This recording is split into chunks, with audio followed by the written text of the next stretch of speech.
I wish I'd gone bigger. We need to feel here. So inside we will feel here. And No, it's thicker. Your breast volume is not thicker.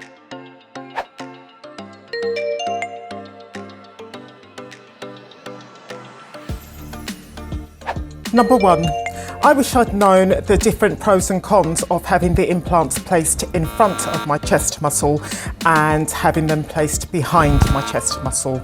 Now, if you have very little breast tissue, there is a strong case for having your implants placed behind your chest muscle. Now, that actually causes a hell of a lot more pain straight after your breast augmentation than having the implants placed in front of the chest muscle. But ultimately, it may give you a far more pleasing result than having the implants placed in front of your chest muscle. On the other hand, over time, your natural breast tissue is likely to sag while your implants themselves remain in position. And as a result, in the upper part of your breasts, the implants may appear as a bump. Now that is called the waterfall effect, and it's what I myself have developed in my breasts. What is this and this? This is under muscle protest. Yeah, definitely. But this breast tissue is goes up. Now, as far as I'm aware, that problem comes more frequently when the implants are placed behind the chest muscle, and the only answer is corrective surgery if you're not prepared to just accept your breasts as they have become. When implants are placed in front of the chest muscle, the breasts tend to look more natural than otherwise. However, if you have very little breast tissue and you're having the implants placed in front of your chest muscle, you may well need fat grafts to the upper part of your breasts as well. This is in order to prevent conspicuous and unsightly rippling of the breasts, which tends to take place in the upper part of the breasts. And the cause is a lack of tissue between the implants and the skin of your breasts.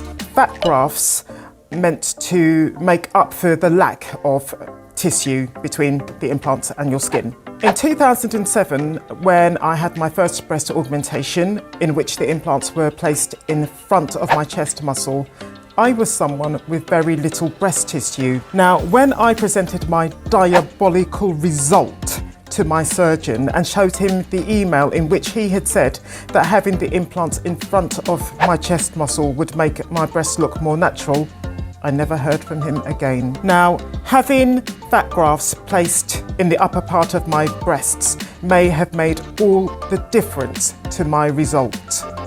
before. Yeah. And first of all, not lifting, you need to feel here. So inside we will feel here, and it's gonna be shaped. It's gonna look like shaped.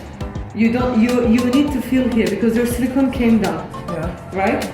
So maybe under muscle we will put it, and we will feel here mostly, okay? Now, I'm guessing that the filling for the upper part of my breasts that the lady in the clip had in mind is fat grafts. I may well be wrong though. Anyway, however big your breasts are, before your breast augmentation, ask your surgeon whether the implants are going to be placed in front of your chest muscle or behind it, and ask your surgeon to explain his or her decision. Number 2, I wish I'd had the level of my nipples checked before my breast augmentation. The distance of the sternum nipple. 21 centimeters. It's small. 22 centimeters. Now, if your nipples are even slightly uneven or asymmetrical before your breast augmentation, then after your breast augmentation, that unevenness, asymmetry, will become a lot more obvious. There is a little bit asymmetry between two boobs, like everyone. One of the distance is 22 centimeter, one of it's 21 centimeter. By having any nipple asymmetry detected before your breast augmentation procedure, you can have that corrected during your breast augmentation. Number 3, I wish I'd gone bigger. No, it's thicker. Your breast volume is not thicker.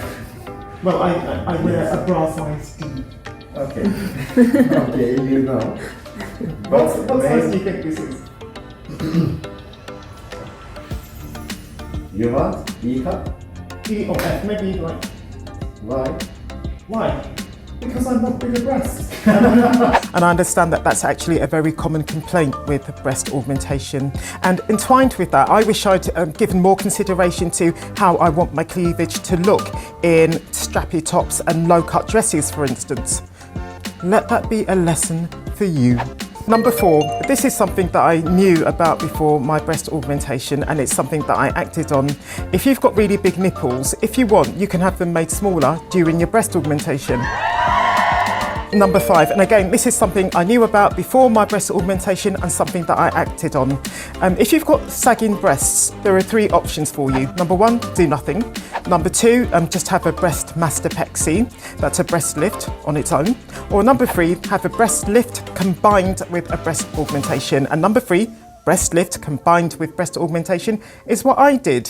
What you're not recommended to do if you've got sagging breasts is just to have a breast augmentation, because that won't take away the sagging of your breasts. They will still sag, they'll just be a lot fatter.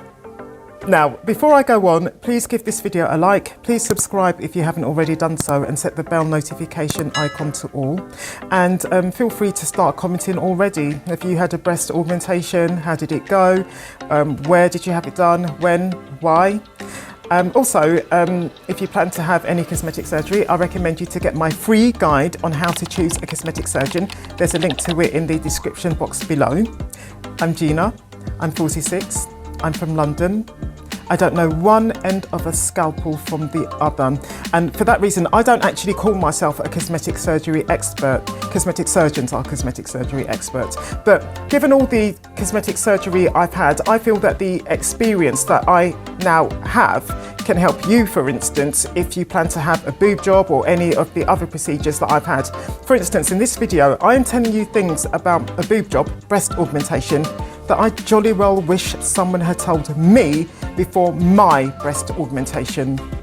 Number 6, I wish I'd known more about implant fillings. Now, my history of breast augmentation goes back to 2007, and that was a point when quite a dangerous filling was being used in breast implants. But luckily, I was never given that filling in any one of the 4 breast augmentations that I had between 2007 and 2012. And luckily, that very dangerous filling has long since disappeared from the market.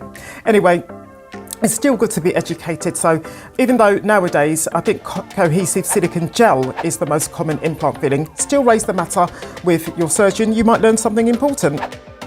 Number 7, I wish I'd known more about implant rupture. That's the splitting of the implant before I had my breast augmentation. Now, with cohesive silicone gel, if your implant splits, implants won't actually leak because cohesive silicone gel doesn't leak. So you could still have a ruptured implant, but you won't get any leaking. As to how you actually detect a rupture in an implant containing cohesive silicone gel, I don't know, because I don't know about surgery. I don't know about medicine as a start. But I somehow think your cosmetic surgeon will be able to answer that question. So do raise it with him or her. Number 8. I wish I'd known more about the different types of implant surface, also known as implant shell. As far as I'm aware, there are 3 main types. You can get smooth surface, you can get textured surface, textured shell, and you can get polyurethane shell. There may be other types. I only know of the 3 that I've named. I recommend you to ask your surgeon what shell the implants that he or she plans to give you will have. Ask about the pros and cons. Basically ask your surgeon, why they've chosen that particular type of shell. Now, you'll find that your surgeon is likely to have a preferred type of implant, and it'll be one that has a long and reliable history of use. And that sounds like a plan to me. Number 9. Now, once the implants are installed in our breasts, scar tissue forms all around the implant, and that's fine, that's natural, and that's harmless, unless that scar tissue thickens. The thickening of the scar tissue is called capsular contracture, and capsular contracture can make your breasts go rock hard. Ask your surgeon how likely that is to happen, what will happen to you physically if it does, and what your surgeon will do, if anything, if it happens. Number 10, ask your surgeon what shape implant he or she plans to use on your breasts and why. I think there are two main types: round implants, which I think are the most common kind, and anatomical or teardrop shaped implants. There may be others, I just don't know. Number 11, there are 4 routes by which implants can be installed in our breasts: through the nipple, through the crease at the base of our breast where our breasts meet our ribs, through our armpit, and through our belly button. Ask your surgeon which route he or she plans to use on you and why. Ask about the pros and cons, for instance, things like scarring. Number 12, ask about the impact on your breasts after your breast augmentation of significant weight loss. You might learn something important if that's applicable to you, and this is something I wish I'd known before my breast augmentation. Number 13, I did know about mammograms before I had my breast augmentation. A mammogram, in case you don't know, is an examination of the breast that's done to detect cancer. Now, there are, I believe, very effective techniques for carrying out mammograms in women who've got breast implants, but just raise the matter with your surgeon anyway. As I say, you might learn something new, something important. And also, I think it's a good idea to have a mammogram just a few days before your breast augmentation anyway. Number 14, ask about the possible impact on your breasts after your breast augmentation of travelling by plane just a few days after your breast augmentation. And yes, that does tell you something about my own history of breast augmentation. Number 15, ask how likely the implants are to develop dents, especially by the armpits. And also ask how likely you are to be able to trace the outline of the implants through the skin of your breasts. I've had both those issues. I wish I hadn't had. Number 16, this is something I knew before my breast augmentation. For the first 2 weeks after your breast augmentation, you can't drive because that might harm the healing of your breasts. So be prepared for that. And number 17, for the first 2 weeks post-op, after your breast augmentation surgery, you can't raise your arms very high. So that means you can't, for instance, reach up to a shelf or wash your hair. Just be prepared. Luckily, it's only 2 weeks. What I wish I knew before my breast augmentation: 17 crucial things to know before your boob job. Now, I've mentioned a breast mastopexy, breast lift, something that I've had. My advice video on that, if it's already out, is linked somewhere on the screen and or in the description box below, and I recommend you to watch it straight away if you plan to have a breast lift, breast mastopexy, or if not, it's coming soon, so make sure you're subscribed and you've got the bell notification set to all so that you get an alert when it's out. Thank you so much for your time with this video. Do join me in another video soon. Bye. I am a D cup. Yes, you want D cup? This is a D cup. I want maybe E or F cup. No, this is not D cup. Oh, but my bras are D cup. No, my bras over there. It's D cup. Your breast volume is not D cup. Well, I wear a bra size D. Okay. Okay, you know. What size do you think this is?